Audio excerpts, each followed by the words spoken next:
Warahmatullahi wabarakatuh. Waalaikumsalam warahmatullahi wabarakatuh. Bismillahirrahmanirrahim. Alhamdulillahirabbil alamin. Wassalatu wassalamu ala sayyidina Muhammadin wa ala alihi wa sahbihi ajma'in. Subhanaka la ilma lana illa ma 'allamtana innaka antal alimul hakim. Allahumma akhrijna min dhulumatil wahmi wa akrimna bi nuril fahmi. وافتح علينا بمعرفة العلم وحسن أخلاقنا بالعلم واجعلنا ممن يستمعون القول فيتبعون أحسنه. قال المصنف رحمه الله تعالى ونفعنا به وعلومه وعلوم سائر الصالحين في الدارين آمين. إلى أقوال pribadi.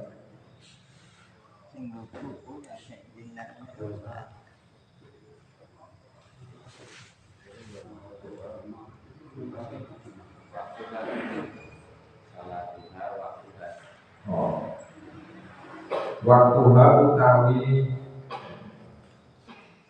waktune sholat duha iku mingerti Pak Isyamsi saking munggahe srengenge kodro rofet kelawan kadar sak tombak ila zawali tumoko lingsir semene. Ada rakaat utawi bilangan rakaat duha iku aqalluha utawi wis sithik-sithik rakaat iku rakaatane rakaat. Wa aktaruha utai akeh-akeh rokaat atau adab wa abdul banan wa utama adab iku tamanun bersama terus sama ini sama non di puluh rokaat wal abdul utai kandung utama dalam rokaat iku ayu salima arab yang ta'ulu salam sopo siwong mingkul rokaat ini saking saben-saben rokaat wayang kaulan mau coba si wong bima ing dalam kolero akan ma ing surat seakan karep sapa si wong ing tapi wal abdul utawi kang utama iku surat asyamsi iku surat loro rupane wasam asanas wasam si wong kabar wa duha lan surat duha awil kafirun utawa surat al kafirun ujar al kafirun wa nasiran surat al-ikhlas itu. Jadi masalah apa sholat duha ini ya, sholat duha itu waktunya dimulai sebenarnya dimulainya ketika terbit itu jadi mulai cuma sing akeh ketika matahari sudah wis munggah kadar sakop. Jadi cara matahari kalau kembali ini matahari kodok berarti wis kenal menangani sholat duha. Sampai kapan? Sampai zawal samsi, sampai masuknya waktu zuhur. Ya, sampai masuknya waktu zuhur. Jadi bersambung waktu duha itu dengan masuknya waktu zuhur. Kemudian bilangan rokaat itu yang paling sedikit adalah 2 rokaat. 2 rokaat. Yang paling banyak dan paling afdol, paling utama adalah 8. Tapi ada juga yang mengatakan yang paling banyak tidak 8 tapi 12 rokaat. 12 rokaat, tapi sing paling afdol yang paling utama adalah 8 rokaat. Kemudian yang paling afdol lagi, yang paling utama, sholat duha tersebut ketika lebih dari 2 rakaat itu yang paling utama tetap setiap 2 rakaat salam, setiap 2 rakaat salam. Walaupun boleh digabung langsung boleh ya 4 rakaat salam, 4 rakaat salam boleh. Tapi yang paling utama khususnya masalah melakukan salam tiap 2 rakaat itu ketika sholat malam. Surah hadisnya sholatul lail matna. Sholat malam itu 2. Tapi bukan berarti tidak boleh langsung 4 kan? Bukan berarti tidak boleh langsung 4. Seperti contoh yang biasa dilakukan di sebagian pondok itu ketika sholat di malam Rebo Wekasan. Sholat Rebo Wekasan. Ya bahasa gampangnya sholat atau wakasan. Cuma maksudnya ya sholat konteksnya adalah sholat hajat itu dilakukan 4 rakaat. Dalam prakteknya kebanyakan langsung 4 rakaat untuk tahiyat awal. Itu ketika sholat hajat di malam berpuasa. Itu di antara sebagian kiai yang mengamalkan itu sholat ya dengan cara sholat. Lah, sholat malam itu kalau sholat sunnah itu yang lebih baik, yang paling afdal adalah 2 rakaat salam, 2 rakaat salam. Tapi bukan berarti nggak boleh langsung 4 rakaat. Yang tadi juga sama, sholat duha ketika lebih dari 2 rakaat itu boleh dilakukan digabung. Setiap misalkan 4 rakaat salam atau 6 rakaat juga boleh ya. 6 rakaat salam boleh ya. Tapi sing paling afdal 2 rakaat salam, 2 rakaat salam. Ya karena kaitannya apa ya? Kaitan cakupan baca amalannya lebih banyak Pak. Lebih banyak. Dan ya perbandingannya ketika setiap 2 rakaat salam, setiap 2 rakaat salam dengan misalkan 4 rakaat sekali salam itu kan beda ya. Sing sijine loro, salamnya ping loro. Sementara yang digabung salamnya hanya 1 kali. Sementara dalam kaidah fikih itu dibahasakan makana aktaru bi'lah kana aktaru badula. Sesuatu yang secara perbuatan itu lebih banyak, maka nilainya lebih utama. Jadi semakin banyak amali semakin ate maksudnya. Ya walaupun itu ada pengecualian, ada beberapa pengecualian. Contohnya kaitan ini juga kaitan masalah sholat duha. Sholat duha pendapat lain mengatakan yang paling banyak 12. Tapi yang paling utama dilakukan itu bukan 12 tapi 8 rakaat. Itu masuk dalam pengecualian kaidah tadi. Kaidah setiap perkara yang amannya lebih banyak berarti lebih baik. Tapi tidak mesti. Tidak mesti. Ada pengecualiannya. Itu semacam itu. Kemudian dalam setiap 2 rakaat tersebut yang dibaca suratnya setelah Fatihah terserah. Ya, terserah. Secara umum, wong iku nek sholat masalah sholat apapun, sholat fardu atau sholat sunnah dan sholat sunnah apapun itu kaitan surat yang dibaca setelah Fatihah itu terserah secara umum. Mau apa terserah. Ya kecuali memang ketika ada nas-nas hadis yang memang Kanjeng Nabi mengajarkan surat khusus, itu memang yang paling utama yaitu. Tapi konsep umumnya tadi, konsep umumnya bacaan surat yang dibaca setelah Fatihah itu bebas. Termasuk ini surat duha. Tapi yang paling afdal adalah rakaat pertama membaca surat As-Samsi ya, As-Samsi wa duha. Kemudian untuk rakaat keduanya membaca surat duha. Atau kalau tidak hafal, jelas merapal bahasa sini.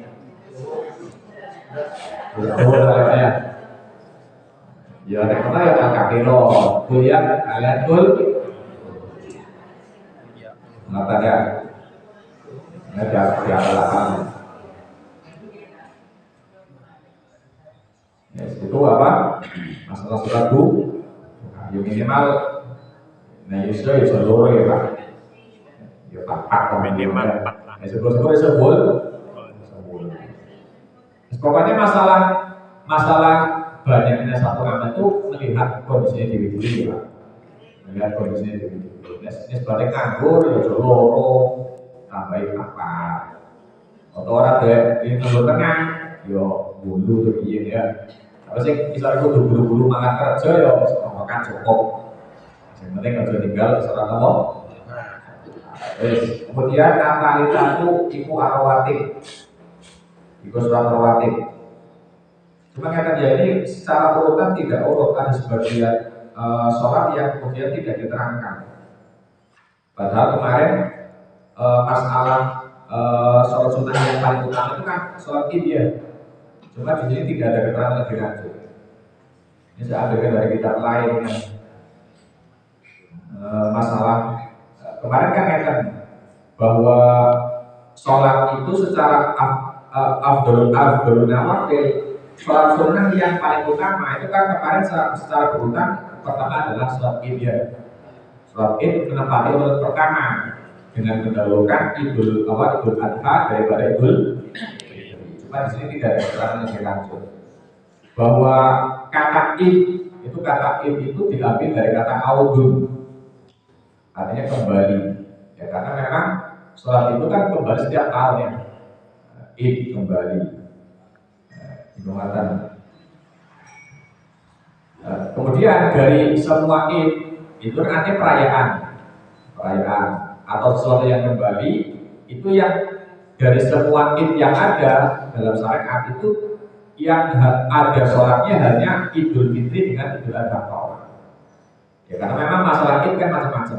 Ono Idul Milad atau Idul Maulid ya, Idul Maulid atau apa masalah kan banyak masalah peringatan itu ya, peringatan tahunan seperti Rojabiyah atau Maulidiyah atau apa. Tapi yang jelas secara syariat yang ada sholatnya hanya Idul Fitri dengan Jumatan. Kemudian masalah kaifiyahnya ya, kaifiyahnya itu masalah kalau kemudian perbandingannya lebih utama sholat Idul Adha daripada sholat Idul Fitri. Cuma nyata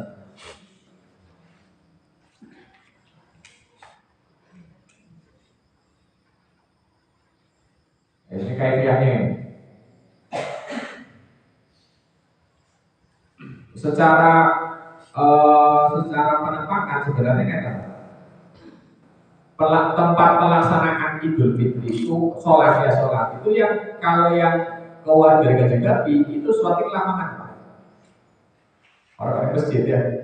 Yang dinas dalam hadis Bukhari itu memang Kanjeng Nabi sholatnya di luar masjid di lapangan. Juga sebagian dari kelompok sebelah kan juga maksudnya di lapangannya. Ya ada kemudian dalam mazhab Syafi'i tetap di masjid itu hasil ijtihad Pak. Ijtihad Imam Syafi'i. Jadi kalau nas hadis ini lapangan.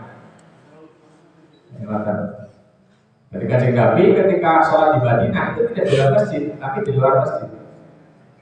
Ya dengan pertimbangan tempatnya lebih luas. Ada kemudian kita tetap di masjid itu ijtihad Imam Syafi'i. Nah, sholat ini 2 rakaat ya, 2 rakaat membaca takbir di rakaat pertama sebanyak 7 kali ya, 7 kali. Nah ini takbirnya setelah membaca doa iftitah dan sebelum membaca ta'awudz. Ingatan. Jadi ojo cepetan kayak sholat mayit. Ya. Kalau sholat mayit kan ada imam orang pengertian Pak. Ya orang pengertian. Dalam arti tidak memperhatikan masalah takbir ihramnya makmum. Jadi kalau masalah sholat yang setiap kali rakaatnya terdapat beberapa takbir itu hendaknya para imam memperhatikan keadaan makmum, ojo kok pikiri takbir dhewe tok. Jadi ya karena ono ustaz apa ini ku Allahu Akbar. Lalu jamaah-jamaah itu kudu takbir ihram. Ya. Iya, nah itu mending kaitan sholat mayit kadang ngono. Sebenarnya kaitannya rukun Pak. Jadi dari tambahan kan ya, mau takbir ya kok kita akan mau. Padahal nggak memperhatikan keadaan apa.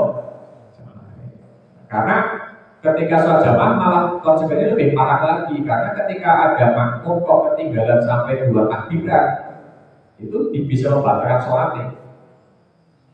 Imam sudah takbir ketiga, makmumnya lebih takbir ihram yang pertama, ketinggalan keliru, batal sholatnya. Ya kalau sholat itu kan tidak ya, sholat itu kan takbirannya hanya sunnah.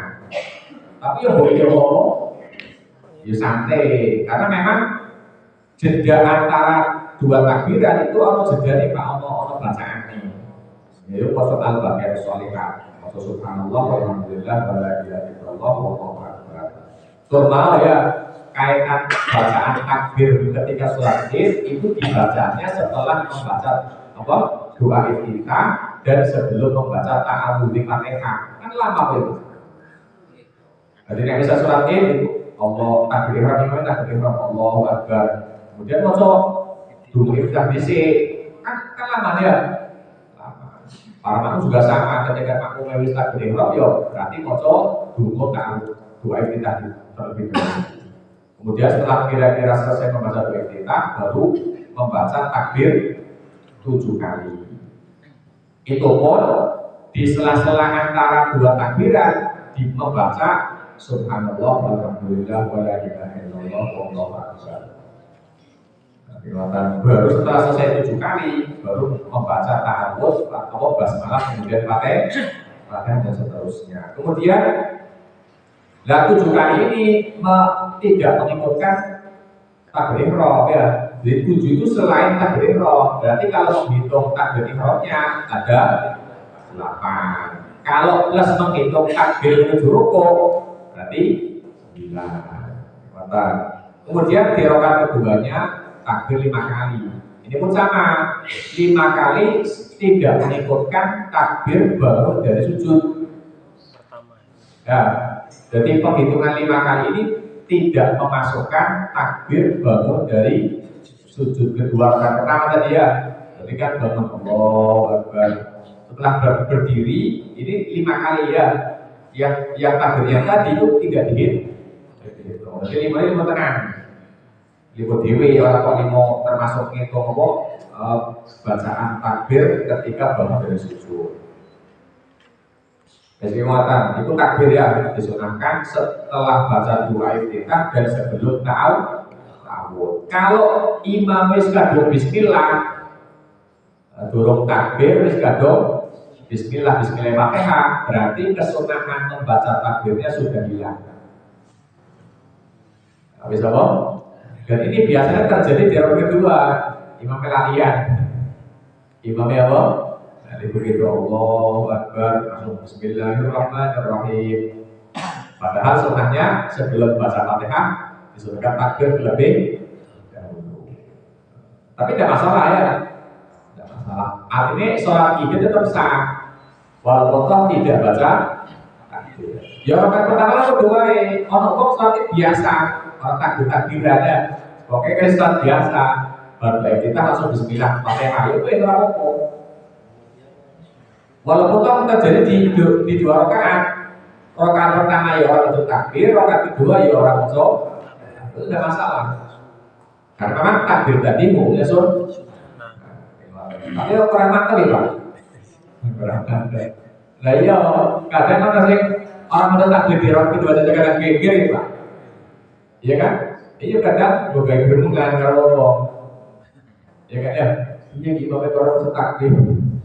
Dari orang saya, dari orang nah, iya, sing paling geger mau, sing rakaat pertama nih untuk takbir, dadak rakaat kedua nih orang takbir, kan untuk aneh Pak ya?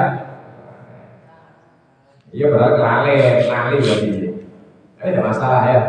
Sing parah mana, bis orang takbir, apa rakaat kedua nih tambah susah, atau batang, orang ngerti ya, atau lali menawar ya.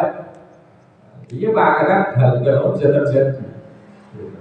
Karena memang sholat tahunan ya. Sholat apa? Sholat tahunan. Sholat yang bahkan bisa dilakukan oleh orang-orang yang biasa tidak sholat. Ini ngono ya. Kuningnya apa? Istimewa sholat id. Iya, biasanya orang sholat. Giliran sholat id, makan. Iya. Iya Pak, betul ya. Ini sebagai orang prasolat, maka sholat itu orang aneh. Orang aneh. Tapi nek sholat dia aneh. Kok aneh teman. Biasanya orang prasolat katanya sholat luar biasa. Atau Jumatan ada ya. Oh, gua orang biasa Jumatan, malah Jumatan aneh. Soalnya ketoro ya.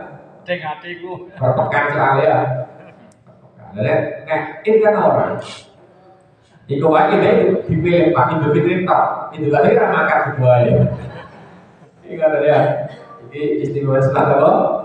Sholat yang dilakukan bahkan oleh orang yang biasa tidak sholat. Setahun pisan. Tahunan sholat. Iya, sholat tahunan. Jadi kesunatan takbir tadi sudah hilang ketika sudah gaduh membaca basmalah Fatihah. Ya. Tapi kalau baru baca a'udzu belum. Jadi misalnya rakaat pertama atau rakaat kedua sama saja. Wis kadung a'udzu bar maca doa iftitah kemudian kadung a'udzu billahi minasyaitonir rajim.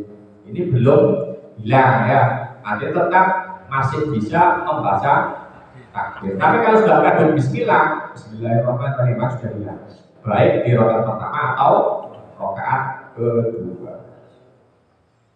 Kemudian tadi di sela-sela takbir tadi itu membaca subhanallah walhamdulillah wa la ilaha illallah wallahu akbar. Allahu akbar subhanallah walhamdulillah wa la ilaha illallah wallahu akbar ya. Kemudian wayah tubuh badanan ban khutbah ini khutbah Jumat. Jadi setelah pelaksanaan khutbah sholat itu disunahkan melaksanakan dua khutbah. Syarat rukunnya sama seperti apa? Bukan syarat, rukun dan sunnah-sunnahnya sama seperti rukun-rukun khutbah Jumat. Gimana ya? Sebenarnya kan masalah kaitan sejarah khutbah itu sebenarnya di semua sholat yang ada khutbahnya itu pelaksanaannya setelah sholat. Biar zaman Kanjeng Nabi itu sholat yang ada khutbahnya itu pasti dilakukan setelah sholat, termasuk sholat Jumat. Zaman dia sholat Jumat itu sholat dhisik nabi khutbah. Saya kan orang yang sekarang tidak. Dari awal-awal itu Kanjeng Nabi ketika melaksanakan Jumat, termasuk Jumat itu ya tadi sholat terlebih dahulu. Tapi kemudian terjadi kasus bahwa dalam pelaksanaan Jumatan pertama sholat, setelah sholat Kanjeng Nabi khutbah. Ketika Kanjeng Nabi khutbah, ono rombongan pedagang datang dari Syam. Namanya orang Makkah itu kan, namanya orang Makkah Madinah itu kan biasa apa? Biasa berdagang ya. Iya, wong piye wong tanah-tanah koyo ngono. Mereka bisa makan ya hasil dari perdagangan. Ketika kemudian Kanjeng Nabi khutbah, kok ternyata ning pasar apa ini rombongan dagang teko kan lu mau pak omongan ini. Jadi Kanjeng Nabi lagi khutbah ning mimbar. Sahabat-sahabat lu mau kabeh. Lu mau. Kemudian riwayatnya macam-macam. Ada beberapa yang tersisa. Artinya tidak ikut meninggalkan Kanjeng Nabi. Ono sing ngomong jarene wong 18, ono sing ngomong jarene wong 8, ono sing ngomong jarene wong 20. Mulane riwayat seberapa banyak Jumatan bisa dilaksanakan itu ulama berbeda pendapat. Ono sing ngomong yang tersisa di situ hanya 40 orang. Termasuk Kanjeng Nabi. Jadi pendapat yang paling kuat, riwayat yang paling kuat. Jadi dari banyak sahabat yang mengikuti Jumatan tersebut, setelah di tengah-tengah pelaksanaan khutbah ada kafilah dagang, kafilah buyar, itu yang masih tersisa di situ masih mendengarkan khutbah. Ono sing ngomong 40, ono sing ngomong 30, ono sing ngomong 12, ono sing ngomong 15, ono sing ngomong loro bahkan ya. Itu menjadi perdebatan para ulama mengenai perbedaan riwayat seberapa mungkin Jumatan bisa dilakukan. Makanya pendapat riwayat yang paling kuat kemudian diambil oleh mazhab Syafi'i adalah 40, sehingga Jumatan bisa didirikan ketika minimal jamaahnya ada 40 orang. Tidak menafikan ada riwayat lain ya yang mengatakan lebih sedikit. Dan itu pendapat selain 40 Pak bisa kita ambil dalam keadaan-keadaan tertentu. Kalau contoh misalnya kayak ini ya zaman corona ya, wes Jumatan sengaja wong telu ya. Atau mungkin ketika ada orang yang hidupnya di lingkungan yang tidak memungkinkan ada 40 orang, misalnya di luar Jawa ya. Di luar Jawa kan dalam satu komunitas bisa saja kurang dari 40 orang. Ya wes daripada Jumatan ya Jumatan saknane. Jumatan sana. Iya, Jumatan. Termasuk dalam ketika di pabrik ya, di pabrik itu yo, iya Pak, kadang ada kayak pabrik-pabrik yang mengadakan juga sholat apa? Jumatan. Jadi kelasnya kerja kerja kan masalah, orang sing kerja kerja. Akhirnya wong sing mustaute, mungkin ya, barangnya kota-kota, ya kan? Para pekerja ini kan bukan orang yang apa? Bukan warga asli. Ini berkaitan dengan apa? Syarat Jumatan ya.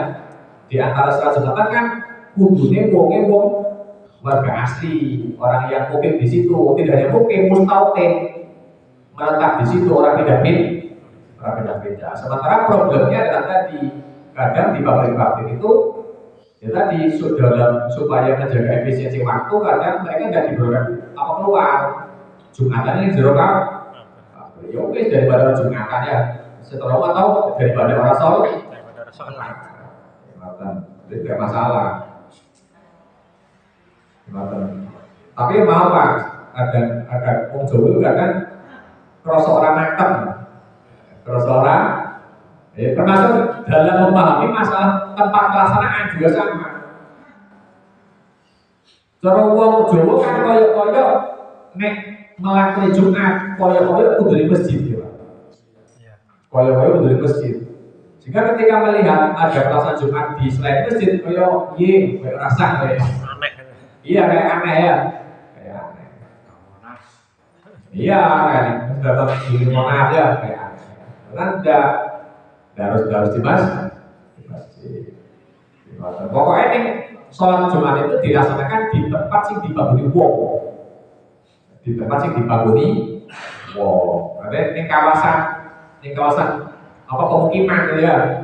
Ini kawasan pemukiman. Ini pondok. Para masyarakat yang di orang di masjid, masuk misalnya pondok, termasuk di pondok. Mulanya ya termasuk ada perlu pikir syukur Pak kaitan kayak di zaman corona itu apa ya walaupun ada larangan dari pemerintah pelaksanaan Jumatan dan seterusnya itu ya kenyataan banyak dari kita yang kemudian apa ya merasa tidak enak ketika apa meninggalkan ya itu termasuk tanda keimanan sing ketok Pak zaman semono tanda keimanan sing ketok. Iya kan ya, masing-masing dari kita itu merasa aneh, merasa apa? Merasa aneh, merasa dosa karena biasanya di Jumatan kok wayahnya itu orang Jumat. Kan merasa aneh lah ya, merasa piye, merasa kurang. Itu tanda keimanan sih paling nyata Pak. Tanda keimanan yang paling apa? Jadi kelangan hal-hal yang biasa kita lakukan, gitu ya. Nek wong iki sebatara biasa orang biasa Jumatan, wis ora mikir. Malah aku doa ya, kalau orang bilang Jumat malah beneran ya. Tapi saya itu dulu ketika pertama kali jalan kan Pak, jam 11 tuh. Jam 11 malam tuh Pak, kangen jam 1. Kangennya apa? Jadi kan seorang Jumatan. Jadi meninggalkannya kundur. Kalau dulu, asik pada dulu, oh ini repot ini. Lalu Jumatan ya, gimana tuh dari Jumatan? Ini bagus ada Jumatan, pondok orang Jumatan, semua juga bawa ini orang. Ya kalau mau Pak, neng arti itu, ya sengaja kaitan hukum patuh pemerintah itu wajib ya, wajib. Nanti tidak masalah, meninggal itu tidak masalah, harus sudah pemerintah ya, harus larangan juga pemerintah. Tapi cara arti itu tetap ganjil. Iya, masih ganjil ya. Jika tadi pertama kali ada larangan sholat Jumat, saya tidur jam 11. Saya sengaja tidur. Itu mesti pakai. Dan yang turun kan kena hitung Pak. Ya, kalau orang yang tidur kan tidak kena hitung kan ya. Tidak terkena hitung untuk melaksanakan sholat atau mundur. Ini masalah. Yang penting kan tidurnya sebelum waktunya kan ya. Sebelum waktunya. Iya, tidur yang tidak diperbolehkan kan kalau sudah masuk waktu, ya kan? Iya. Kalau pas setelah Isya tidur, itu kan tidur sebelum masuk waktu subuh kan ya? umpama bablas itu kan tidak masalah Pak. Tidak masalah. Tidak masalah. Tidak masalah. Jadi yang jelas hukum tidurnya tidak masalah. Yang jelas apa? Tidur itu tidak menjadikan orang tidak terkena fitrah untuk melaksanakan satu ibadah. Tunggu lagi. Tidak saya. Ya bodoh kayak orang turunnya awet bisa sampai terbit matahari. Ya kita coba WG ya, coba WG. Tapi sekarang itu kan tidak ada fitur dia. Ketika kemudian pas dalam keadaan tidur masuk sholat subuh, ternyata orang sibuk gak misalnya, orang sibuk sampai tangi-tangi Mister Bean, nah, itu kan secara apa nilai dosa kan tidak dosa Pak. Iya bahasa kelaya ya, kelaya itu tidak dosa. Artinya terus ada fase ya, dari kebiasaan. Jadi kayak ini orang kopi, tidak bisa ya, bisa fit, terus fase, dapat sedang ya. Iya, dia kenangan pas ketika pertama kali ada lagi apa? Jumatan. Karena yo pilih paling aneh ya, biasanya Jumatan tidak sama sekali tidak boleh. Kasih asal itu, guys. Jam 11 ya, tanya jam 1 jam 2. Sehingga wis ora mungkin ono Jumatan kan ya. Aman.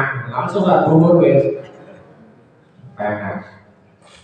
Yes, kemudian dia kembali ke masalah khutbah. Jadi sejarahnya dari tadi masalah khutbah itu sebenarnya dilakukan setelah pelaksanaan sholat termasuk Jumat. Tapi ketika terjadi kasus tadi, ketika khutbah ditinggal akhirnya khusus Jumatan dibalik. Nah, Jumatan khutbah bisik lebih sholat. Itu sudah mau besok ada memang. Ketika khutbah malah ditinggal. Ya, ditinggal, ya kan? Akhirnya bedorang orang akhirnya penempatannya dibalik. Itu ketika sholat Jumat khutbah bisik lebih sholat. Nah, kemudian untuk sholat yang lain selain Jumat ditetapkan. Termasuk ini sholat apa? Sholat Id, sholat dulu, kemudian baru khutbah. Kok tidak terjadi kepulangan? Penak. Ya, karena ya Pak. Setahun pisan. Ya, usul setahun pisan dengan khutbah tak ditinggal ya. Karena apa ya Pak? Apa kalian nih pakai hukum, langsung kayak balik bisik. Karena ya.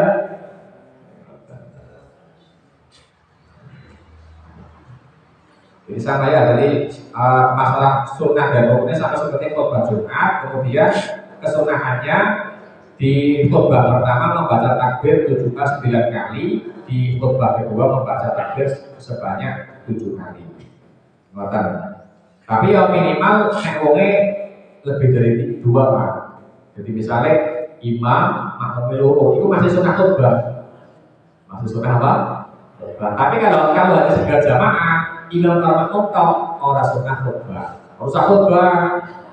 Imamnya bojone ya, imamnya sing lanang, makmumnya sing wadon. Ya ora usah khutbah ya. Tambah anak ya. Kecuali nek anake ya. Bapaknya jadi imam, ibu jadi makmum, anak-anaknya jadi makmum. Itu sunnah khutbah. Maksud sunnah ya. Jadi sunnah khutbah itu kalau memang makmumnya lebih dari 1. Minimal loro ya. Itu sunnah di khutbah ya Pak. Tapi ya misalnya ketinggalan nih Pak, arah makan masjid, arah makan musuh, ada mesti ketinggalan. Masuk ke BWI, jangan di rumah. Jadi sekali-kali ke khutbah rumah ya. Tapi ya sahabat terbantah, langsung ke BWI. Setelah itu apa terbantah? Jadi ya. Kemudian waktu ini baiknya atau instansi wajar sama ya. Tapi yang paling paling mau ketika apa? Irtifak kodoroken. Ini masalah waktu sholat apa id. Sholat Id itu sama, yaitu antara munculnya matahari sampai zawal, sampai masuknya sholat zuhur. Tapi yang paling utama ketika sholat Idul Fitri itu agak diakhirkan, agak diakhirkan pelaksanaannya ya. Karena tadi kalau sholat Idul Fitri itu menunggu orang-orang membayar zakat. Iya ya, sebagaimana kita kemarin bahwa pembayaran zakat itu yang paling afdol setelah subuh. Yang paling utama ya, gua bayar zakat fitrah itu sing paling utama setelah subuh. Setelah gua sholat subuh, sing lebih bayar zakat fitrah. Tujuannya apa? Tujuannya ben dimasak khususnya karo wong fakir.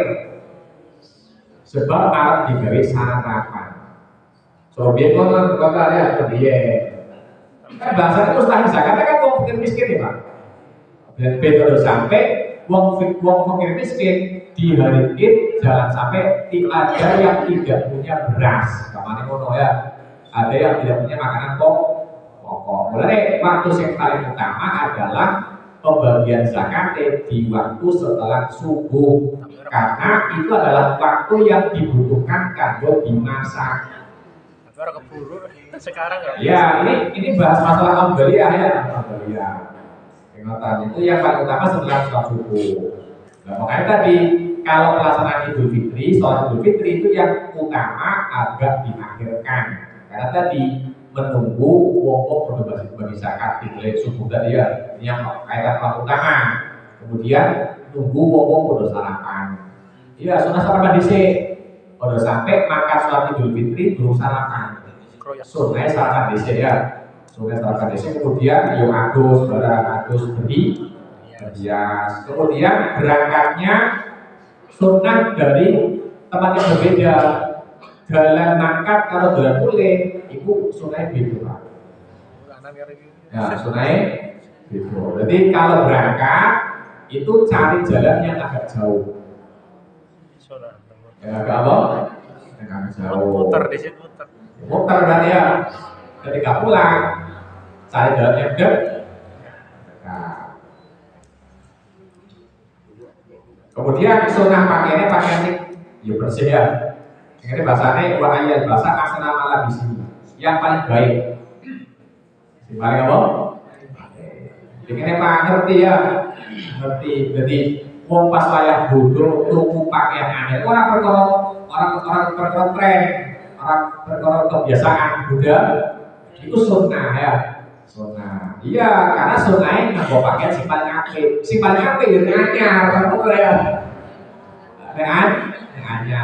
Sehingga tadi ya, jadi kalau kita kemudian membelikan pakaian baru untuk keluarga untuk diri sendiri, itu niat melu sunnah Kanjeng Nabi. Orang kok ngikuti tren, orang kok ngikuti Buddha, itu sunnah dalam konteks ketika sholat hari raya itu disunahkan memakai pakaian terbaik. Sing terbaik itu nek anyar, ya.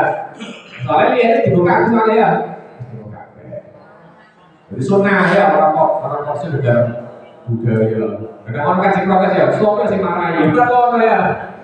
Iya sing protes kan. Ning media sosial kok ora lihat kayak ngono. Sopo sing marahi nek bodoh tuku kelebihan itu. Ora ngono ya. Kontennya tadi memang disunahkan ketika hari raya memakai pakaian terbaik. Yang paling mudah dipahami nek pakaian yang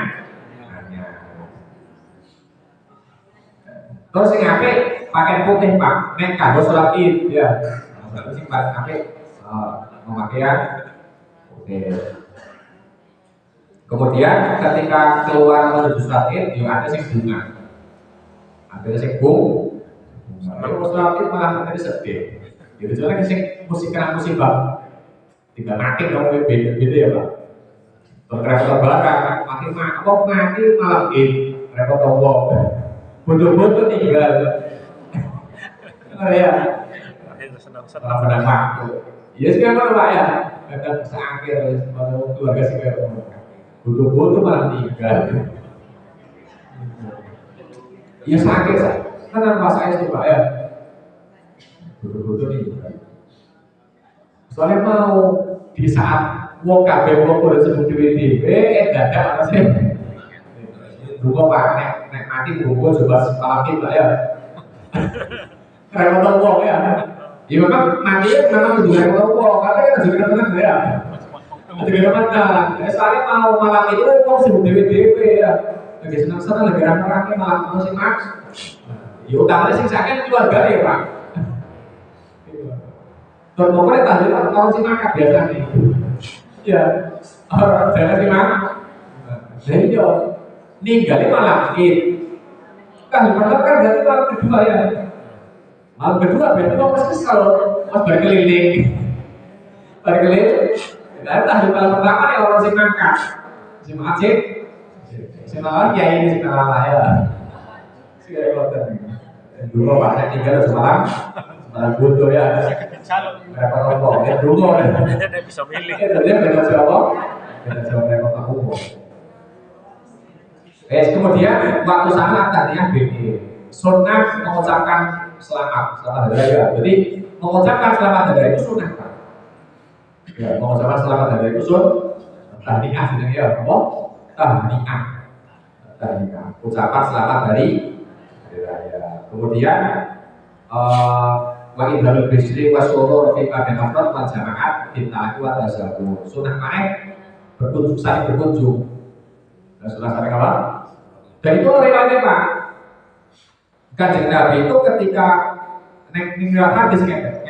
Kalau tadi kan bahasanya jalan untuk berangkat sholat id itu sebisa mungkin lebih jauh ya daripada jalan menuju pulang. Tapi yang dimakankan Kanjeng Nabi itu ketika salaman-salamannya Pak berkunjungnya ketika pulang. Ketika apa? Jadi Kanjeng Nabi. Jadi apa Pak? Ono sanad hadis musalsal bil biyomil. Ono hadis musalsal biyomil ono. Riwayat tersebut selalu diberikan oleh para ulama ketika hari raya. Jadi ono zaman dulu ketika saya di pondok itu ketika sholat sholat para guru ya itu biasanya beliau memberikan sanad hadis musalsal biyomil. Ono sanad yang ono apa? Sanad yang besar-besar sampai Kanjeng Nabi. Jadi Kanjeng Nabi ketika pulang dari sholat id itu tidak langsung ke rumah, tapi mampir ke kerabat-kerabatnya, ke tetangga-tetangga itu Kanjeng Nabi. Ya balik mau ya, jadi ono surga wong pas saya butuh ngambil anyar, balik itu kemudian saling berkunjung, saling meminta maaf itu sunai Kanjeng Nabi. Orang budaya ya, orang kok orang hadisnya ya, orang hadisnya Kanjeng Nabi setelah pulang sholat id itu tidak langsung pulang ke rumah. Ya kalau bisa apa mau kan ya? Bisa apa? Ya kan? Kalau bisa apa kan bisa terus ya kan? Bisa terus. Jadi ketika beliau pulang dari sholat id, kurimat hadis Kanjeng Nabi berkunjung ke kerabat-kerabatnya, ke tetangga-tetangganya, saling berkunjung untuk meminta maaf. Dan itu kesempatan emas Pak ya. Kesempatan emas jaluk sepuluh kalau tunggu tetangga. Kalau nek pas saya foto kabeh bobo. Kabeh kok? Iya Pak. Ono tonggo hari-hari biasa tukaran bae. Ya, tukaran terus ya Pak. Tapi lek bocor bilang bae di jalan sepur wae Pak. Ono. Ya ono kadang pajare jadi terpaksa. Kalau isennya, lah piye di jalan sepur ora disepur ya piye wong butuh-butuh ya. Ora patut. Lek mau kesempatan emas, ya kesempatan ya. Jadi senajan tidak biasa tukar terus, tapi nek bodoh tetap ya Rasulullah. Kekuatan sebenarnya macamnya sih karena ya kejar orang penak ya. Dokol ya. Iya, soalnya mau kaitan hak adami itu kan permintaan maafnya harus diperinci Pak. Iya, orang itu secara konsep fikih kalau meminta maaf bentuk istihlal kepada hakul adami itu harus diperinci kesalahan. Ya harus diperinci. Iya kalau kita hubungan hakul adami ketika meminta maaf, meminta istihlal jauh halal itu harus menyebutkan secara terperinci apa-apa yang telah dilakukan. Pak, aku nih Pak, aku mau berkeras sampean. Baru ngomongin sampai berkerasan ya, sampai aku tahu ini. Dan Allah jalan ngatur kayak mana Pak tidak biasa, itu pro dari Pak ya. Orang sepuluh orang juga itu pro. Tapi pas saya bodoh, Orang mungkin. orang ya. Pas saya bodoh pokoknya ya jenenge pokok tahu kan mesti ono kesalahan macam-macam, merasaan macam-macam ya. Wes, bahasnya gampang kos. Jadi masing-masing orang perlu menyebutkan kesalahan secara terperinci. Makanya gunakan waktu tersebut secara baik ya. Ojo butuh-butuh lah turu. Ojo bodoh ya. Bodoh ya silaturahmi. gunakan kesempatan emas utamanya untuk tepat. Ya sebagai paling rawan oleh busuk ya soto kan ya.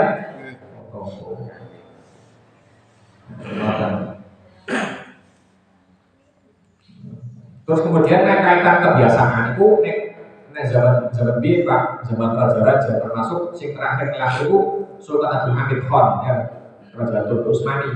Itu pas Pak butuh gaya parade militer, ya, parade itu orang raja terakhir, sultan terakhir yang melakukan itu ketika hari raya adalah Sultan Abdul Hamid Khan. Sultan terakhir ya, sultan terakhir masa kekhalifahan Islam dari kerajaan Turki Utsmani itu ketika hari raya pasti mengadakan parade militer. Jadi mau Pak tujuannya kanggo ngetok bahwa Islam itu koyoke negara ya. Sehingga pas hari raya itu kabeh wong metu delok parade militer. Jadi barang wis ora khalifah itu wis koyoke akhir ya. Itu yang pertama apa salat apa? Salat Id. Sebagai bunga ya kaitan apa? Nuduhno kemuliaan Islam itu nek pas hari raya mulai kabeh seperti api kan ya omahe dicet kan mau nuduhno gagahe wong Islam nek biyen gawe parade militer saiki sono kaya ngono ya wis yang bisa dilakukan pakainya sing anyar pakainya kabeh sak sing anyar omahe dicet tadi ya kendaraan gratis, sebenarnya kok butuh dijual mana? Kayak orang rantauan ya Pak. Sebenarnya ini ngono, sebenarnya butuh akan di sini. Iya, kalau segini kalau itu tiang rantauan, maksudnya pas balik kode putih, wah HP-HP, pokoknya macam-macam ya, HP. Lalu pas saya berbutuh dijual, orang bosan, kayak ngono. Ya aku Pak ya. Itu sing penting niate sing apik. Kanggo nuduhno apa? Agunge wong Islam, gawe wong Islam. Lewatan. Iya, tujuannya ben mantel wong kafir Pak. Ya, tujuannya wong mantelno wong. Iya Pak, wong kafir itu nek delok wong Islam katon bangga, makane pol. Lah bacaan kafir kan bacaan walau kalihal kafiro. Kan tadi ya sebenarnya wong kafir itu udah berarti bosan. Kalau tujuannya mau kanggo makso kafir. Dan termasuk kaitan si are di dure-dure kaya takbiran ya. Takbiran itu di dure-dure tenang. Takbir keliling. Kenyataan betul Pak bahwa nek ono Islam katon jaya katon gambah itu kafir banget makile. Contoh paling nyata di sini zamane Gubernur Jakarta Ahok itu ya. Ahok kan melarang takbir keliling Pak. Iya, sekarang mau kamu itu mangkel ketika Islam katon jaya mangkel tenang. Tapi yang orang beriman Pak, orang duwe. Nah, omongannya kok sama ngomong sing orang beriman, kok sih dua sifat munafik loh. Ketika orang delok wong liya, iya kan, mangkel kan ya. Omongannya disebut wong sing orang duwe, mesti mangkel. Dan mau kayak takbir jalan terus wae. Ya, takbir di mana pun tempat di jalan. Tetap takbiran, nggak pakai HP, berhias, ya, sarapan, kemudian zakat. Itu kabeh siar-siar Islam kabeh. Orang budaya ya, bukan Buddha, tapi itu sumbernya sunnah. Nah, terus sementara. Iya, kenyataan kok Pak. Hari ini kan meningkatkan perekonomian Pak. Ya kan? Meningkatkan perekonomian. Iya, apa sih orang meningkat ekonomi pas banyak dulu? Kabeh meningkat ya. THR. Itu nuduhno bahwa umpama ya Pak. Umpama wong Islam itu bersatu, mesti koyo gambarnya koyo gambaran. Apa sih kalau dulu? Apa sih ngapain pas banyak dulu? Ya, sing jarene ekonominya lagi melemah dan seterusnya, orang kenyataan itu bodoh itu lebih akeh ya. Jadi tenang, apa nih bocil-bocil lo tambah panen ya Pak. Siap salam menurut. Wah, bodoh tenang. Itu yang pertama apa? Sholat apa? Sholat Id ya. Kemudian untuk yang kedua sholat kusuf, sholat gerhana. Itu menempati urutan kedua.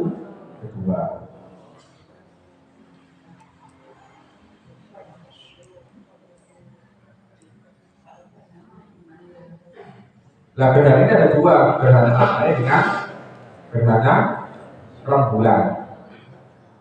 Di sini sunnah ya, sunnah ketika kalau gerhana sunnah melakukan sholat dua rakaat. Karena itu termasuk ayat-ayat ya. Sholat itu modul, sholatnya sing paling minimal kaya sholat biasa, dua rakaat kaya sholat biasa. Tapi sing paling apik, sing paling tengah-tengah itu dua rakaat dengan dua rukuk dan dua berdiri setiap rakaat. Jadi kan ini perbedaan sholat gerhana dengan sholat lain Pak. Yang paling gampang dalam melaksanakan sholat gerhana, sholatnya podo koyo sholat biasa, rakaat. Biasa ya. Pertama ya masuk kuliah, kedua masuk ketika ada gerhana. Cara kedua sama dua rakaat, tapi setiap rakaate ngadege ping loro, rukuke ping loro. Dan ngadege ping loro, rukuke ping loro di tiap-tiap rakaat. Jadi pertama takbir ihram, maca untuk iftitah, bariku maca Fatihah, bariku maca surat. Bariku maca surat, rukuk. Rukuk pertama Allahu Akbar, rukuk. Kemudian sami Allahu liman hamidah. Sami Allahu liman hamidah. Kemudian setelah itu maca Fatihah maneh. Maca Fatihah ini baru yang pertama ya. Baru yang pertama. Maca Fatihah maneh, baru maca surat maneh. Baru maca surat, rukuk maneh. Rukuk, kemudian sami Allahu liman hamidah, i'tidal. Bagi tidak, terus saya sujud ya. Sujud, duduk, sujud, bangun lagi untuk melaksanakan rakaat kedua. Rakaat kedua juga sama. Rakaat kedua maca Fatihah, maca surat, rukuk. Sami Allahu liman hamidah, maca Fatihah maneh. Maca Fatihah maneh, maca surat maneh, kemudian rukuk maneh, baru i'tidal. Itu cara yang paling gampang. Suratnya pendek-pendek gak rukuk. Itu cara yang kedua. Cara yang ketiga sama. Kalau yang kedua, setiap rakaat ngadege ping loro, rukuke ping loro. Cuma bacaan suratnya diperpanjang. Nah, diperpanjang. Bagaimana diperpanjangnya? Rakaat pertama setelah baca Fatihah ngadege pertama, iku maca surat Al-Baqarah. Kira-kira ya sajana. Jadi bantak dari roh, dua iftitah, maca Fatihah, Fatihah, maca surat Al-Baqarah.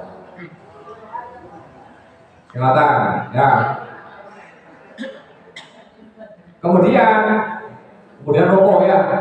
Rukuk pertama ini sudah dulu dua. Rukuk kemudian rukuk yang pertama itu membaca tasbih sekadar kira-kira membaca 100 ayat dari surat Al-Baqarah. Jadi ini Allah mau surat Al-Baqarah oleh 100 ayat itu biasanya berapa menit? Ya berarti mau tasbih ini harus mau pakai nih. Jadi mau kan pertama setelah Fatihah mau surat Al-Baqarah ya. Setelah Al-Baqarah selesai rukuk suwene kira-kira dengan membaca 100 ayat dari Al-Baqarah. Tapi yang dibaca orang surat, maksudnya tasbih betul ya. Tasbih. Kira-kira wis oleh 100 ayat, nanti sampai Allah liman hamidah. Kemudian maca Fatihah mana ya? Maca Fatihah, baru maca Fatihah, maca surat apa sih dibaca? Maca surat Ali Imran. Lumayan ya. Kira-kira setengah jam, setengah jam. Maksud Ali Imran ya. Maksudnya Ali Imran, orang Ali Imran ya. Itu Ali, orang Al ya. Maksudnya Ali Imran, Ali Imran. Ali keluarga Imron. Orang Ali Imron, Ali Imron. Nah, kemudian setelah mau Ali Imron, rukuk ya, rukuk kedua ini membaca tasbih kira-kira membaca serangkaian 80 ayat. Emosi pertama kira-kira 100 ayat, untuk rukuk kedua kira-kira 80 ayat. Untuk tasbih sudah semuanya. Kemudian ta'idal, kemudian sujud. Untuk rakaat kedua setelah membaca Fatihah membaca surat An-Nisa. An-Nisa ya. An-Nisa. Setelah An-Nisa selesai rukuk ya. Rukuk yang pertama dari rakaat itu. Lalu rukuk ini membaca kira-kira 70 ayat. Suwini 70 ayat. Kemudian sama Allah yang hamidah baca Fatihah. Setelah baca Fatihah baca surat Al-Maidah. Sampai selesai ya. Sampai selesai. Kemudian rukuk dengan membaca tasbih kira-kira oleh 50 ayat. Itu cara paling sempurna ketika melakukan sholat gerhana, baik gerhana matahari atau gerhana rembulan. Suwe gue. Iya, kan hadis Bukhari itu sampai diceritakan Sayyidah Asma binti Abu Bakar kanjeng Nabi sholat gerhana matahari karena kanjeng Nabi sampai pingsan. Sampai pingsan itu beda ya. Sayyidah Asma binti Abu Bakar itu diceritakan mengikuti gerhana matahari karena kanjeng Nabi sampai pingsan. Orang kuat. Orang kuat. Iya Pak, gerhana matahari Arab pasti kering itu ya, panasnya kalau uang ya. Ya walaupun pas main itu yo, jadi gerhana kan orang panas ya Pak, mau terhalang ya. Kemudian gerhana nol. Iya tapi di dalam hadis itu saya tidak asma binti Abu Bakar sampai pingsan, sampai geludak ya, sampai pingsan. Gara-gara aku tapi ini tidak harus ya orang itu ekonomi. Tapi Mbak Memang dia Bapak ketika gerhana bulan, pernah gerhana bulan itu jam 12 malam, itu selesai jam 3. Selesai jam 3. Jam 3 pagi. Ya. Jam 3 sulit kok. Bayang Pak. Mbak Memang dia. Selesai gerhana bulan, pernah jam 12 malam, itu selesai jam 3. Iya Pak, bahkan tersirah itu sampai kayak tenang Pak. Lalu rumput kayak ya, terus enggak rumput moco tasbih Pak sampai kira-kira moco 1 ayat, 20 ayat, 30 ayat sampai segmen tenang tersirah Pak. Ya sampai mumet ya, sampai Memang. Tapi nih masalah juga ono bubar jamaah ya. Ada bangsa lo. Gerhana kok tidak terang kayak ini bubar jamaah ya kesuwen. Sama ya. Tapi yang pernah saya praktekkan itu di masjid ketika sholat gerhana bulan dulu itu hanya saya baca Al-Kahfi. Al-Kahfi tak bagi makan ya. Untuk Al-Kahfi tak bagi makan. Ya lumayan lah orang kecepatan juga orang terlalu dengan harga kita bagi makan. Tapi nggak depan itu bakti orang apa ya? Ya saudara, Allah harus berarti ngomong ada bakti. Ini pas layak rukuk sah. Ya, tapi orang apa? Masalah kami sampai selesai ya dari apa? Dari awal sampai selesai tak beri makan ibadah. Ada tapi orang apa? Iya Pak, gawe dewe, boro-boro bayar ini Pak yo, mikir, tapi orang apa? Orang pernah punya rencana kan ya? Orang pernah punya rencana, tapi orang apa? Tapi padahal bisa saja ya, bisa dilakukan dengan apa? Ada moco ya, atau sapal. Mengatakan soal gerhana ini bisa dilaksanakan dimulai terjadi gerhana sampai berakhir ya, sampai gerhana berakhir. Ketika sudah selesai berakhir, ini sudah tidak sunnah dilakukan. Orang sunat digodok Pak. Ini pengecualian ya. Pengecualian dari bahasa sholat yang punya waktu. Kayaknya bukan punya waktu ya, punya sabab ya. Yang ada kodoknya itu kan sholat yang punya waktu. Kan kata dia, kemarin kan saya terangkan bahwa setiap sholat yang punya waktu, balasan waktu itu ketika tidak dilakukan di waktunya, maka masih sunnah dikodok. Masih sunnah apa? Nah, dalam masalah sederhana itu tidak masuk dalam kategori sholat yang mempunyai waktu, tapi sholat yang mempunyai sabab. Kenapa sholat? Karena ada gerhana. Nah, ketika gerhana hilang, itu sudah tidak sunnah dilakukan atau tidak sunnah dikodok. Karena dia tidak punya waktu khusus ya, tidak punya waktu khusus sehingga umpama ketinggalan ya wes hilang. Kesunahan wes hilang. Itu masalah kaitan sholat gerhana yang menempati urutan kedua. Gerhana pertama gerhana matahari, yang kedua gerhana rembulan. Kemudian yang keempat istisqa, wallahu a'lam. Ada pertanyaan? Oke. Assalamualaikum warahmatullahi wabarakatuh.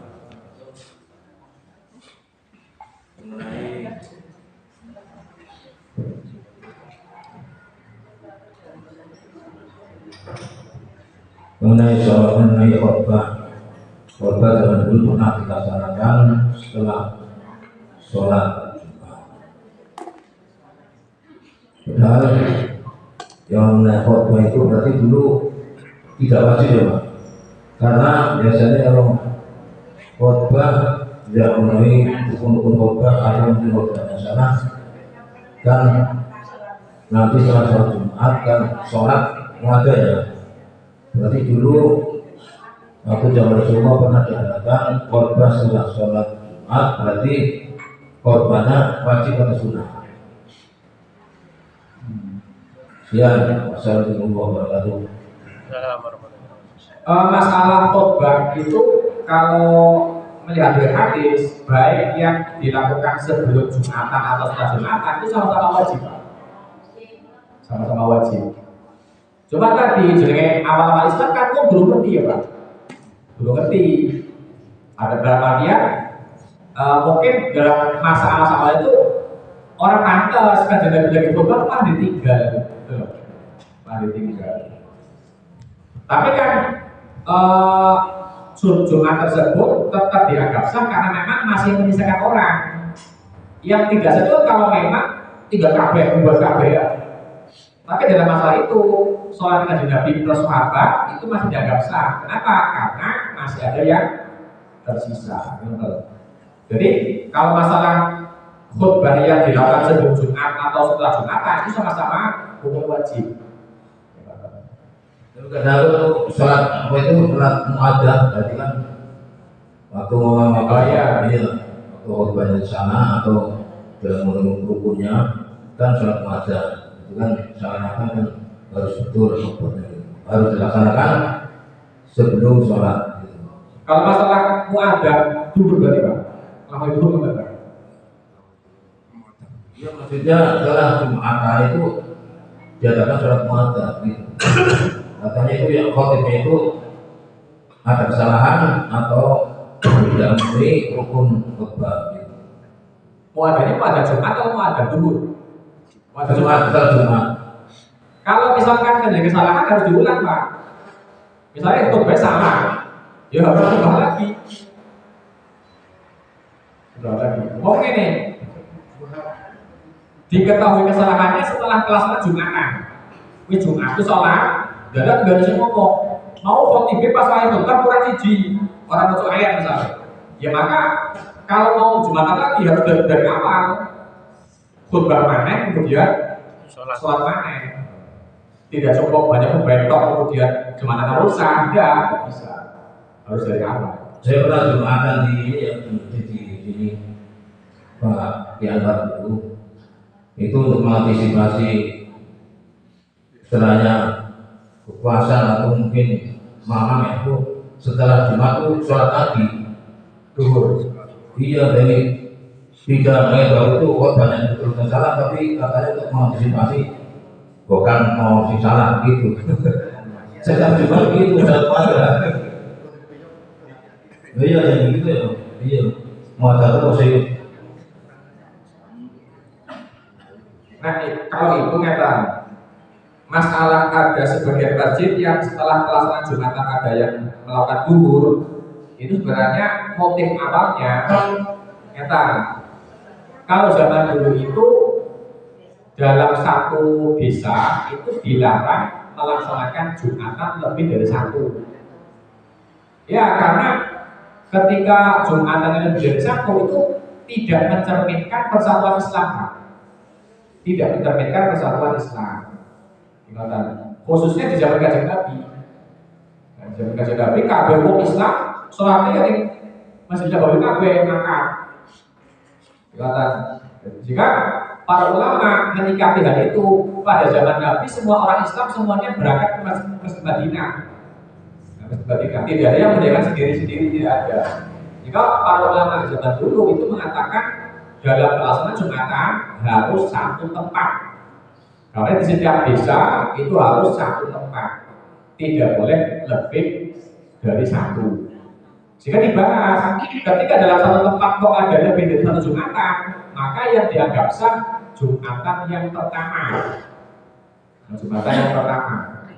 Lah, sementara zaman sekarang tidak banyak ulama yang kemudian berfatwa enggak, kalau zaman sekarang nggak harus seperti dulu, karena mempertimbangkan sudah banyaknya orang Islam.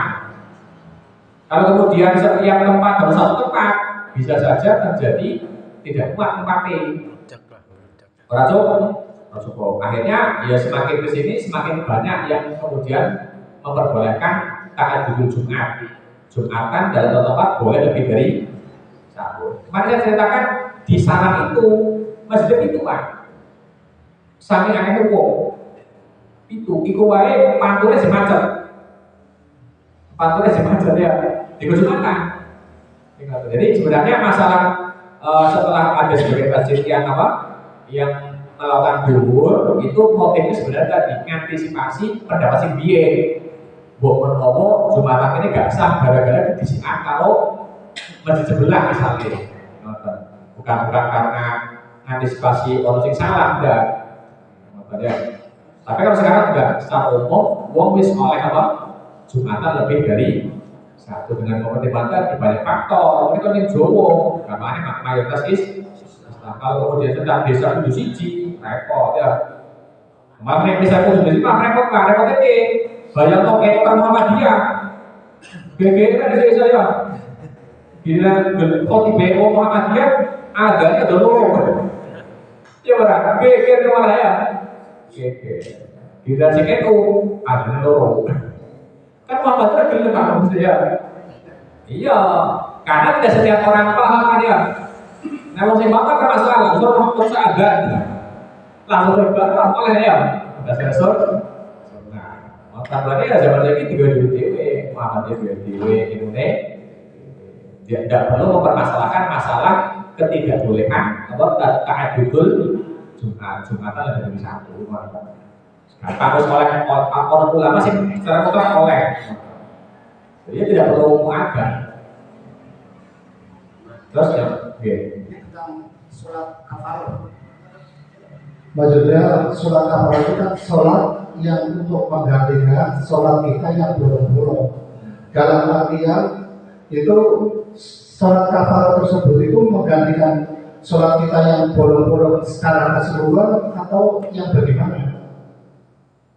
Kemudian sholat kafar itu bisa dilaksanakan kapan saja atau ada waktu-waktu tertentu kita bisa menjalankan sholat kafar dan berapa rakaat sholat kafar tersebut. Kemudian ini terus untuk kita mengakhirkan sholat isya itu hukumnya bagaimana biar kita sekalian bisa sholat malam, itu hukumnya bagaimana? Nah, kemudian untuk masalah sholat duha, tapi yang utama kan bacaannya kan wasamsi sama waduha. Kalau kita agar kita mendapatkan keutamaan dari sholat tersebut, berarti secara khusus kita bacaan berikutnya surat itu saja atau bagaimana Gus? Terima kasih. Masalah sholat kafarat itu sebenarnya dari istilah itu Pak ya. Dalam satu itu malah bahasa bid'ah. Jadi tidak ada kaitan satu sholatan dikatakan sholat kafarat yang kemudian berfungsi untuk melebur dosa-dosa atau dari sholat yang ditinggalkan atau bolong. Tidak ada. Ada kemudian ada sebagian yang melakukan itu sebenarnya dalam kasus itu bertok. Tapi cara macam ini tidak ada. Gua tinggal sholat ya masih mau dikodok. Lo pernah temen yang kamu Pak? Ya, terus sebagai musik bisa bandel ya beli karena sholat. Kurung ini orang sholat kafarat, tak betul-betul setahun. Terus setahun karena saya 20 tahun barang. Memang pengen, aku tak sholat, aku yang kafarat ya. Biasanya terjadi bahasa bukan sholat kafarat sebenarnya bahasanya sholat rohib. Sholat apa? Rohib. Ini kalau mungkin di bahasa bintang. Bintang karo. Kalau mau isunya aturan ya. Ini sebagai orang apa? Aku seneng mau apa ya. Si bebel ora sholat dikadari ana sholat rohib bahasane. Mas rusak sholat itu kan berangkat ya. Pokoknya yang biasa lakukan itu biasanya nih kalau nggak salah sholat di Jumat terakhir bulan Ramadan atau apa gitu ya. Tapi orang masih lakukan kan? Kalau masih lakukan, karena kalau versi waktu itu bintang karo. Kalau dilakukan, karena tadi bisa salah persepsi gitu ya. Bisa salah persepsi pada orang apa? Sing disebutnya beli. Ada ya. Kemudian yang kedua masalah pesan Isa. Memang sunnahnya kalau Isa itu memang agak malam Pak. Asli. Mereka Nabi seandainya bukan karena apa? Karena faktor khawatir memberatkan umat ini buku Pak. Seandainya bukan karena faktor kekhawatiran ulasnya umat, pasti sholat Isya itu dilakukan di waktu ini jaga-jaga. Ini itu mau kira-kira jam 10-11. Gimana? Soalnya sahabat pernah menunggu jamaah Isya kalau juga sampai ngantuk-ngantuk, sampai larut malam. Itu buku dia kan. Sampai kemudian saya di rumah kalau nggak salah sampai memberanikan diri mendalam. Karena mau sahabat-sahabat sih ngantuk sih ngantuk Pak. Harus ngantuk. Kadang-kadang dulu betul-betul ya. Dulu kami imam itu dibahasakan kalau saya ini ya jam ini rata-rata jam 12 bumi. Sudah terus petang soalnya. Sebab petang nih. Sampai kemudian setelah selesai kajian Nabi ketika mau seandainya bukan karena welasnya umat, pasti waktu Isya itu ini terus benar-benar mau galu kelihatan. Si bantu apa memang Pak agak dianehkan. Tapi resikonya mau, nek jenengan misalnya ngelakoni, yo sih jadi gak jamaah. Loh, mau jamaah apa ya? Jadi memang sih asli sih paling awal itu memang produk baru. Tapi mau dari hadis tersebut, hikmahnya akeh memang. Sehingga para ulama membahas sahabat-sahabat sih mau nunggu sampai turu-turu, itu akhirnya berhubungan ya. Sholat wong dia wudu turu tapi lombong batal. Nyatanya riwayat semua tidak ada sahabat yang menunggu sampai tidur kemudian disuruh wudu tidak ada oleh kajian langsung ikut sholat. Nah, ini ya hikmahnya akeh. Tapi jelas tadi masalah memang yang paling utama kaitan Isya itu rodok akhir. Kalau bayar mau nek di sebelah jam saja kita jam 12 bumi wis baru itu kan. Nyatanya mau para dari sahabat yang menunggu kajian Nabi Isya itu sampai tertidur nunggu saja tunggu sampai ketemu. Sampai kemudian saya dan Umar memberanikan diri masuk kajian Nabi sudah saatnya apa? Jamaah Isya. Kemudian yang ketiga Masalah sholat duha. oh iya kalau Tuhan terserah bisa kita misalkan Tuhan ini 4 rakaat berarti rakaat pertama baca waktu samsi, rakaat kedua nih wadduha, kemudian rakaat ketiga nih kuliah terakhir Enggak diulang-ulang biar dapat keutamaan. boleh misalnya soalnya rakaat pertama baca wasamsi karo kuliah, rakaat kedua baca duha karo kulhu nggak salah ya. Oleh kabeh ya. Oleh kabeh. Nah, terus yang lain dulu ternyata cukup ya. Allah nafa'ana bima 'allamtana wa 'allimna ma yanfa'una wa zidna subhanaka Allahumma wa bihamdika nashhadu an la ilaha illa anta nastaghfiruka wa natubu ilaik. Allahumma barik lana fi ahlina wa awladina wa qadrina kadrina wa ربنا ظلمنا انفسنا وان لم تغفر لنا وترحمنا لنكونن من الخاسرين اللهم استغفر عن النبيين وحمد المرسلين وإمام الملائكة المقربين اللهم أغننا بالعلم وجلنا بالحلم وأكرمنا بالتقوى وجنبنا الأبيات برحمتك يا أرحم الراحمين وصلى الله على سيدنا محمد وعلى آله وسلم الحمد لله رب العالمين السلام عليكم ورحمة الله وبركاته. Waalaikumsalam warahmatullahi wabarakatuh.